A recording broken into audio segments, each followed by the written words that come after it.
कि ये वही भारत है जहां पर शांति के प्रतीक गौतम बुद्ध हैं, तो एक प्रतापी राजा अशोक भी है जो कि क्षण भर में दुश्मन का सर धड़ से अलग करना जानता है।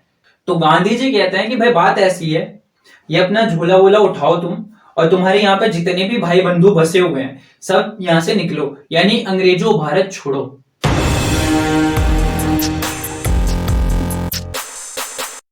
पिछली वीडियो में हमने जाना कि सिविल डिसोबीडियंस मूवमेंट में वो कौन से वर्ग थे जो पूरी तरह से पार्टिसिपेट नहीं कर पाए।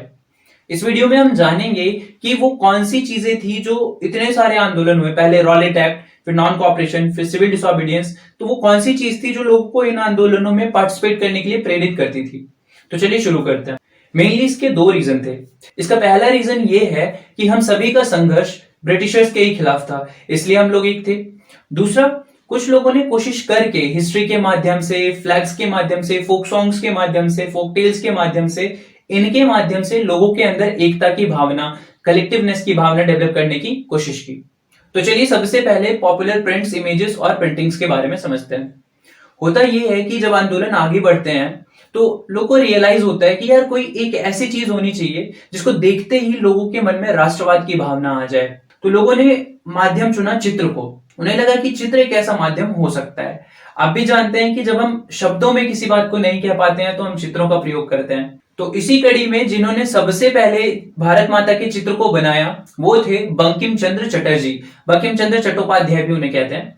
तो उन्होंने बनाया भारत माता का चित्र, और सिर्फ इतना ही नहीं, उन्होंने उसकी स्तुति के लिए, उनकी आराधना के लिए वंदे मातरम गीत भी लिख दिया, जिसे उन्होंने बाद में अपने एक उपन्यास आनंद मठ में शामिल किया था।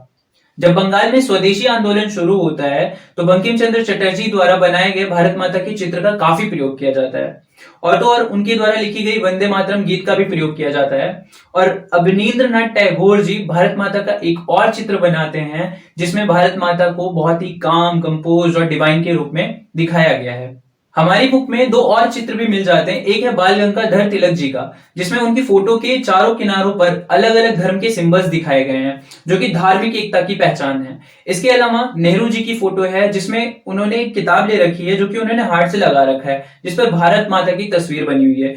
ये चित्र ये दिखाता है कि नेहरू जी कहना चाहते हैं कि भारत माता उनके दिल में बसती है। तो ये था कि किस तरह से चित्र ने लोगों को एक साथ लाकर खड़ा किया।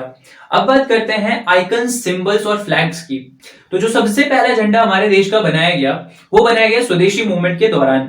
उसमें थे RGY कलर, यानी red, green and yellow colours. उसमें एक कमल का फूल था जो जिसमें कि 8 पेटल्स थे। वो 8 पेटल्स उस टाइम के भारत के 8 प्रांतों को, प्रोविंसेस को दिखाते थे। इसके अलावा उस झंडे में एक क्रेसेंट मून भी बना हुआ था जो कि हिंदू और मुस्लिम एकता को दिखाता था। इसके अलावा एक झंडा गांधी जी ने भी बनाया था जो कि उन्होंने 1921 में बनाया था। उस झंडे में रेड, ग्रीन और व्हाइट कलर थे, और इस झंडे के बीच में उन्होंने चरखा बनाया था जो कि स्वावलंबन का प्रतीक था। चाहे वो स्वदेशी आंदोलन में बनाया गया झंडा हो या गांधी जी द्वारा बनाया गया झंडा, जब भी लोग इस झंडे को लेकर आंदोलन में चलते थे तो छाती चौड़ी करके चलते थे और शान से चलते थे। तो ये था कि किस तरह से आइकन, सिंबल्स एंड फ्लैग्स ने लोगों को मोटिवेट किया। अब बात करते हैं हमारे कल्चर, फोकलोर और फोक टेल्स की, जिन्होंने लोगों को मोटिवेट किया। हुआ ये कि कुछ आंदोलनकारियों ने बार्ड्स जो होते हैं यानी चारण भाट, उनसे जो भी वो कहानियां कहते हुए फिरते थे, जो भी वो गाने गाते हुए फिरते थे, वो इकट्ठा किए। उन्होंने कहा भारत की जो असली छवि है, जो उसकी असली अभिव्यक्ति है, वो उन्हीं कहानियों में मिलती है। इवन इसके लिए आंदोलन भी हुए। उन आंदोलनों में रविंद्रनाथ टैगोर जी सीधे तौर पर पार्टिसिपेट करते हैं, साउथ में नतीशा शास्त्री जी पार्टिसिपेट करते हैं। तो रविंद्रनाथ टैगोर जी बंगाल में वो इस आंदोलन में पार्टिसिपेट करते हैं। उन्होंने बहुत सारे राइम्स, मैथ्स और ये सब इकट्ठा किए और उसको कंपाइल किया, इस आंदोलन में पार्टिसिपेट किया। दूसरा जो नाम आता है मद्रास में नतीशा शास्त्री जी का आता है। उन्होंने भी बहुत सी ऐसी कहानियां जो है इकट्ठा की और उसको the folklores of southern India करके प्रकाशित किया, और वो भी 4 वॉल्यूम्स में। तो इस तरह से फोकलोर्स, फोक टेल्स और हमारी कल्चर ने लोगों को मोटिवेट किया इस आंदोलन में एक साथ जुड़ने के लिए। अब बात करते हैं कि हिस्ट्री ने लोगों को किस तरह से मोटिवेट किया। हुआ ये कि लोग के अंदर ये भावना डेवलप करने की कोशिश की गई कि यार ये मुट्ठी भर लोग आ रहे हैं, हमारे ऊपर उन्होंने नियंत्रण किया हुआ है। वो बता रहे हैं कि हमारा पास्ट बहुत ही ज्यादा बुरा था, हमें कुछ आता नहीं है, हम प्रिमिटिव हैं, हम बहुत पिछड़े हुए हैं, ये सब दिखाने की कोशिश कर रहे हैं। तो लोगों ने, यानी जो आंदोलनकारी थे, उन्होंने इतिहास से उन उदाहरणों को ढूंढना शुरू किया जिसमें कि भारत का ग्लोरियस पास्ट दिखता है। उन्हीं में से एक एग्जाम्पल मैं लेना चाहूंगा। वो बात है तब की जब सिकंदर का सेनापति यानी कि सेल्यूकस निकेटर चंद्रगुप्त के ऊपर आक्रमण कर देता है और चंद्रगुप्त से हारने लग जाता है और हारने में डर के मारे वो अपनी बेटी की शादी चंद्रगुप्त से करवा देता है और यहां तक कि अब आज का जो अफगानिस्तान और पाकिस्तान है उसको उन्हें गिफ्ट में देता है। उन्होंने इन इंस्टांसेस के माध्यम से ये दिखाने की कोशिश की कि ये वही भारत है जहां पर शांति के प्रतीक गौतम बुद्ध हैं, तो एक प्रतापी राजा अशोक भी है जो कि क्षण भर में दुश्मन का सर धड़ से अलग करना जानता है। तो इस तरह से उन्होंने दिखाने की कोशिश की कि हमारा पास्ट कितना ग्लोरियस था। पर हम देखते हैं कि वो ज्यादातर उदाहरण जो लिए गए वो हिंदू या हिंदू धर्म से रिलेटेड थे, इस वजह से मुस्लिम तबका जो है उससे कटा हुआ महसूस कर रहा था। इसके बाद जो हमारे चैप्टर में दिया हुआ है वो है क्विट इंडिया मूवमेंट के बारे में थोड़ा सा, तो चलिए जानते हैं। अब होता यह है कि ब्रिटेन पार्टिसिपेट करता है सेकेंड वर्ल्ड वॉर में और उसको पड़ती है सैनिकों की जरूरत। वो सोचते हैं यार सैनिक कहां से लाएं, तो वो देखते हैं इंडिया की ओर, अपने एक बंदे को तैयार करते हैं जिसका नाम होता है स्टैनफोर्ड क्रिप्स। वो भारत आता है और भारत के लोगों को कहता है कि भाई देखो, सेकेंड वर्ल्ड वॉर में हमें चाहिए सैनिक, तुम अपने सैनिक हमें दो, हम वॉर खत्म होने के बाद आपको डोमिनियन स्टेटस दे देंगे। अब भाई इंडिया की जनता पहले ही भड़की हुई, गांधी जी इरविन से पहले ही डोमिनियन स्टेटस का झूठा सा वादा सुन चुके थे, तो सभी भड़के हुए थे। तो गांधी जी कहते हैं कि भाई बात ऐसी है, ये अपना झोला वोला उठाओ तुम, और तुम्हारे यहाँ पे जितने भी भाई बंधु बसे हुए हैं सब यहां से निकलो, यानी अंग्रेजों भारत छोड़ो। और इसी कड़ी में 14 जुलाई 1942 को वर्धा में कांग्रेस की वर्किंग कमेटी क्या करती है, रेजोल्यूशन पास कर देती है क्विट इंडिया मूवमेंट का। और तो और 8 अगस्त 1942 को ऑल इंडिया कांग्रेस कमेटी जो होती है वो शुरू कर देती है मास स्ट्रगल, यानी आंदोलन लॉन्च कर देती है। अब इसी समय गांधी जी नारा देते हैं डू और डाई का।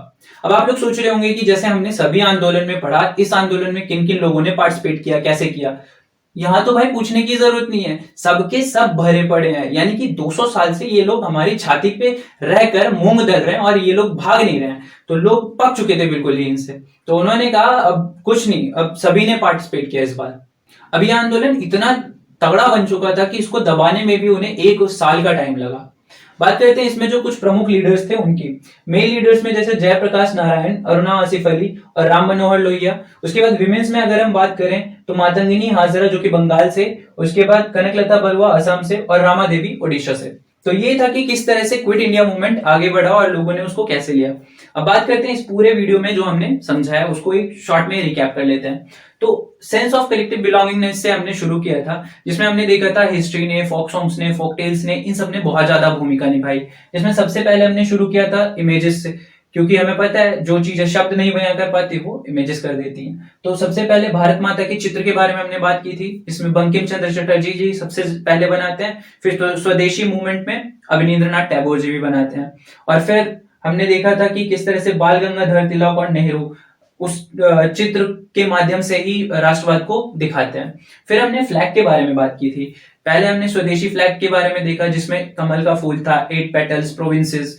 उसके बाद फिर हमने गांधी जी की बात की, गांधी जी का जो स्वराज का फ्लैग था जिसमें कि उन्होंने किसकी बात की थी, स्पिनिंग व्हील दिखाया था जिसमें चरखा था जो कि स्वावलंबन का प्रतीक था। फिर हमने फोक टेल्स और फोकलोर्स के बारे में देखा जिसमें रविन्द्रनाथ टैगोर जी सीधे तौर पर इस आंदोलन में कूदते हैं और बहुत सारी कहानियों को संग्रहित करते हैं। फिर इसी में हमने नतीशा शास्त्री जी के बारे में भी देखा था कि वो किस तरह से साउथ इंडिया में इस आंदोलन को लीड करते हैं। फिर हमने समझा था कि किस तरह से हिस्ट्री में जो हमारा ग्लोरियस पास्ट है उसको दिखाने की कोशिश की गई। और लास्ट में हमने देखा क्विट इंडिया मूवमेंट के बारे में, जिसमें लोगों ने सीधे तौर पर कह दिया कि अंग्रेजों भारत छोड़ो। और इस आंदोलन में किसी को नहीं बुलाना पड़ा, महिलाएं, बच्चे, बूढ़े, सब कोई भर के उन्होंने पार्टिसिपेशन दिया और इस आंदोलन को दबाने में बहुत ज्यादा समय लग गया। तो इस वीडियो के लिए इतना ही। नेक्स्ट वीडियो में हम इस पूरे चैप्टर की शॉर्ट में समरी देखेंगे इंटरेस्टिंग सी। तो मिलते हैं आपसे अगले वीडियो में, तब तक खुश रहिए, पढ़ते रहिए। जय हिंद।